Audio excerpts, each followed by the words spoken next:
అదానీని వెంటనే అరెస్టు చేసేలా joint parliamentary కమిటీని కేంద్రం నియమించాలని ఏపీ యూత్ కాంగ్రెస్ అధ్యక్షులు Lakkaraju Ramarao youth Congress AP incharge Mamata Nagireddy demand చేశారు.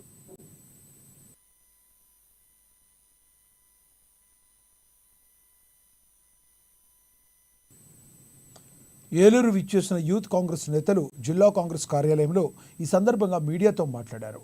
అదానికి కొమ్ము కాస్తున్న మోడీ ప్రభుత్వ నిరంకుశ పాలనకు చరమ గీతం పాడాలని, ప్రధాని మోడీ అండతో అనేక అక్రమాలకు పాల్పడుతున్న గౌతమ్ అదానీని వెంటనే అరెస్టు చేసి జాయింట్ పార్లమెంటరీ కమిటీని నియమించి దేశ అభివృద్ధిని కృంగదీస్తున్న అదానీపై చర్యలు తీసుకోవాలని డిమాండ్ చేశారు.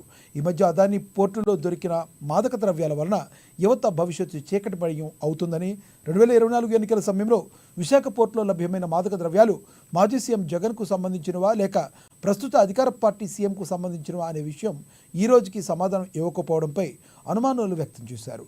ఈ సమావేశంలో ఏలూరు జిల్లా కాంగ్రెస్ అధ్యక్షులు రాజనాల రామ్మోహన్ రావు ఇతర నేతలు పాల్గొన్నారు.